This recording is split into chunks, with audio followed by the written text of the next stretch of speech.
আপুনি আহি ইয়াত বহি আছেহি। কি আপুনি আজি কামলৈ নাযায় নেকি? তই দেখা নাই মোৰ গাটো কিমান বেয়া? কালি ৰাতিটো গাৰ বিষত শুব পৰা নাই। তোৰ সেইবোৰ খবৰ থাকিলেহে সন্ধ্যাতে একাহী খাই নাক বজাই শুই আছ। মই সন্ধ্যাতে একাহী খাই শুই থাকিলে মোৰ ল'ৰা ছোৱালীকেইটাক পঢ়া শুনাত আপুনি চকু দিয়ে। ৰঙা পানী এসোপা খাই মাছ ৰাতি আহি ঘৰ সোমাবহি। নিচাৰ কোবত কেইটা বাজিল খবৰ নাই। ইমান ঠাণ্ডাত কোন বহি থাকিব আপোনাৰ কাৰণে? আপোনালৈ বাট চাই কেতিয়াবা ঘৰ সোমাওঁতে সোমাওঁতে চৰাই চিৰিকটিয়ে মাতে। কেলেনো আপুনি সংসাৰ পাতিছিলোঁ? তোক কথা কৈ মই জিকিব পাৰিমনে? মই কামলৈ যাব নোৱাৰোঁ। তই যা, মোলৈ চাহ একাপ বনাই আনগৈ। এই বিহু এটা পালেহি। ল'ৰা ছোৱালীকেইটা বিহুৰ দিনা মুখৰ আগত দিবলৈ মই একো এটা যোগাৰ কৰিব পৰা নাই। মাক বাপেকহাল জীয়াই থাকোঁতে ল'ৰা ছোৱালী যদি এই অৱস্থা হয় তেতিয়াহ'লে কি হ'ব আৰু? কাপোৰ কানিটো কিনি দিব নোৱাৰোৱেই। বিহু বুলি পিঠা কেইটামান বনাই গুড় তিলকেইটা যোগাৰ কৰি দিব নোৱাৰি। তোৰ মুখখন বৰকৈ চলিছে। মই এই কেইদিনমানৰ পৰা তোক চাই আছোঁ। সদায় দেখোন খায়েই আছোঁ। আকৌ বিহু বুলিনো কি বেলেগে খাব লাগে? তথাপি তোক মই যোগাৰ কৰি দিম নহয়। এতিয়া বিহুলৈ কেইবাদিনো বাকী আছে। মই তোক কৈছিলোঁ নে নাই চাহপানী এটুকমান বনাই আনিবলৈ? চাহপানী খাব নালাগে। চাহপানী খাবলৈ চেনি চাহপাত ঘৰত একোৱেই নাই। ৰঙা পানী এটোপাকে ডিঙিত পেলাই আহক গৈ যাওক। গাৰ বিষো মৰিব। তই আজিকালি মোক চাহপানী বিচাৰিলে চেনি চাহপাত নাইকিয়া বুলি কওক। ইমান সোপা চেনি চাহপাত সৰু সিদিনা কিনি আনি দিছিলোঁহে। তই অকলেই খাই শেষ কৰিলি নে? নাই ঘৰত বগীমাই কদমীহঁতক গোটাই লৈ বিয়নী মেল মাৰি চেনি চাহপাত সোপা শেষ কৰিলি?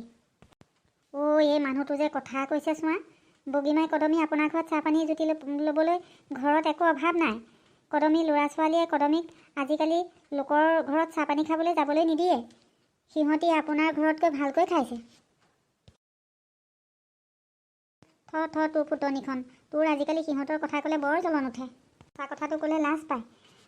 কামলৈ নাযায় যদি পুৰণা বাৰীলৈকে গৈ কাঠ আলু আৰু মিঠা আলুখিনিকে খান্দি আনকগৈ যাওক। দেউতাক খান্দিবলৈ যাবলৈ এইকেইদিন দেউতাৰ গাটো বৰ ভাল নহয়। দেউতাই এইকেইদিন ভাতো তেনেকৈ খাব পৰা নাই। বুঢ়ানো ক'ত বেমাৰ হৈছে? এইকেইদিন দেখোন লাখুটিডাল লৈ ইঘৰ সিঘৰকৈ ঘূৰিয়ে ফুৰিছে। ভাত নাখালে বুঢ়াই এনেকৈ ঘূৰি ফুৰিব পাৰেনে? তই মোক কথা ক'বলৈ নাহিবি। দেউতাই নাখালেও আপুনি খোৱা দেখে। এতিয়া আপুনি যাওক, আলুখিনি খান্দি আনকগৈ। দেউতাই বিহু কেইদিন ঘৰতে বিক্ৰী কৰিব। যোৱা বিহুত দেউতাই ঘৰতে আলু বিক্ৰী কৰি ভালেমান টকা পালে। বুঢ়াই ঘৰতে বহি বহি আলু কচু বিক্ৰী কৰিব আৰু মই পথাৰত কোৰ মাৰি মাৰি কচু আলু খান্দি আদি ঘৰলৈ কঢ়িয়াই দিম। মই নোৱাৰিম দেই। তই বুঢ়াক পথাৰলৈ পঠিয়াই দিবি। মই ওলাই যাওঁ। তোৰ নিচিনা মাথাত মাল নাইকিয়াজনীৰ লগত কোনে কাজিয়া কৰি থাকে? দেখিছা কাম এটা কৰিবলৈ ক'লত কেনেকৈ উফাই ডাং মাৰি ওলাই গুচি গ'ল। দেউতাই ইমান কষ্টৰে কোৰ মাৰি মাৰি আলুখিনি দিয়ে থৈছে। তুমিনো খান্দিও আনি দিব নোৱাৰানে? বোৱাৰী, ইয়াৰ লগত কি মোক চুপতি মাৰি আছা? সি মোক আলু কচু খান্দি আনি দিব নালাগে। মই নিজেই দুপৰীয়া ৰ'দ চেঙা দি থাকোঁতে অলপ অলপকৈ বিহুৰ আগতে খান্দি আনিমগৈ। নালাগে দেউতা। আপোনাৰ এইকেইদিন গাটো ভাল নহয়। ময়ে কচুক লগত লৈ আলুখিনি খান্দি আনিমগৈ। পুতেকে আলু খান্দিবলৈ নগ'লে ভালেই হ'ল। নহ'লে তেওঁ বাৰীৰ পৰাই মানুহক আলু বেছি শেষ কৰিলে হ'লে। তুমি ঠিকেই কৈছা বোৱাৰী। ময়ো কথাটো নভবা নহয়। পাৰিলে তেনেহ'লে তুমিয়েই কচুক লগত লৈ লাহে লাহে আলুখিনি বিহুৰ আগতে খান্দি আনিবাগৈ। বিহুৰ আগত বিক্ৰীও হ'ব।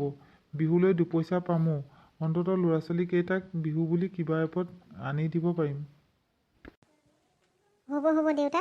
আপুনিনো আমাৰ কাৰণে কিমান চিন্তা কৰিব, আমাৰ কিমান দুখ দূৰ কৰিব। ময়ে কিবা এটা কৰিব লাগিব। এই মানুহটোলৈ আশা কৰি থাকিলে নহ'ব আৰু। আপুনিও আজিকালি আগৰ দৰে খেতি বাতিত চাব পৰা নাই। হ'ব বোৱাৰী, এনেকৈ চিন্তা কৰি নাথাকিবাচোন। ভগৱানে আমাক চলিবলৈ কিবা এটা পথ বিচাৰি দিব। এই কচুটোনো ৰাতিপুৱাই ক'লৈ ওলাই গ'ল? তাক অকণমান চকু কাণ দিবা। তাৰ পঢ়া শুনা কৰিবলৈ একেবাৰে মন নাইকিয়া হ'ল। হয় দেউতা, ময়ো চকু কাণ নিদিয়া নহয়। সি অলপ দিনৰ পৰা পঢ়া শুনাত একেবাৰে মন নিদিয়া হৈছে। লগৰ ল'ৰা ছোৱালীবোৰে বোলে স্কুলৰ পৰা দেউতাকৰ কথা কৈ হাঁহে। কালি বোলে ৰাতি ঘৰলৈ আহোঁতে বগীমাই পদূলিত লৈ বগীমাইক গালি পাৰি আহিছে আৰু তাৰ পাছত বোলে কাতিৰামৰ পদূলিত আহি বিহুনাম গাই আছেহি। তাক বোলে লগৰ ল'ৰা ছোৱালীবোৰে স্কুলত জোকাইছে। সি মোক ঘৰত আহি কৈছেহি, মানুহজনৰ স্বভাৱ সলনি নহ'লে কিন্তু ল'ৰাৰ লগত কাজিয়া হ'ব। জানো পাই কেতিয়ানো তাৰ জ্ঞান বুদ্ধি হ'ব। মোৰ তাক লৈয়ে চিন্তা। বোৱাৰী, মই তোমাক ক'ম বুলি পাহৰিয়ে আছিলোঁ। আজি কাতিৰামৰ দেউতাকৰ বছেৰেকীয়া আছিল। মোক কালি মাতি থৈ গৈছিল, কিন্তু মোৰ গাটোহে বৰ ভাল নহয়। কি কৰোঁ জানো, তাকে চিন্তা কৰি আছোঁ। নাই দেউতা, আপুনি যাব নালাগে। আপোনাৰ গাটো এইকেইদিন ভাল নহয়। ভালদৰে এইকেইদিন খোৱা বোৱা কৰিব পৰা নাই। মই এই কচুক বিচাৰি আনোগৈ। আপোনাৰ লগত একেলগে দুয়োটাই ভাত খাব। সি চাগৈ লগৰীয়াৰ লগত খেলি আছেগৈ। যোৱা তাক বিচাৰি আনাগৈ, দুয়োটাই একেলগে ভাত খাম। মাঘৰ বিহু আহিল মইনা, মাঘৰ বিহু আহিল, মেজিৰ জুই উজ্বলিল মইনা, মেজিৰ জুই উজ্বলিল। অ' ককা, তুমি ইমান ঠাণ্ডাত কি কৰিছা? তইনো ক'লৈ গৈছিলি? মাৰে তোক বিচাৰি ফুৰিছে। তোৰ কি ৰাতিপুৱাৰ পৰা পঢ়া শুনা কৰিবলৈ মন নাই? ককা, মই বাবুলহঁতৰ লগত মাঘৰ বিহুৰ উৰুকাৰ দিনা ৰাতি ভোজ খোৱাৰ কথা পাতিবলৈ গৈছিলোঁ। সেইদিনা ৰাতি আমি কেইটাই হাঁহৰ মাংসৰে ভোজ খাম। পইচা চবৰে পৰাই 200 টকাকৈ তুলিছোঁ। হাঁহ 2টা আনিম বুলি ভাবিছোঁ। ভোজ খাবলৈ মোকো 200 টকা দিবানে ককা? দিম বাৰু, যা। এতিয়াও বিহুলৈ কেইবাদিনো বাকী আছে। এতিয়াৰ পৰা ৰাতিপুৱা পঢ়া শুনা নকৰি ভোজৰ আলোচনা কৰি থাকিলে নহ'ব। ব'ল এতিয়া ভাত খাওঁগৈ দুয়োটাই। হ'ব তেনেহ'লে, ব'লা ককা, ভাত খাওঁগৈ।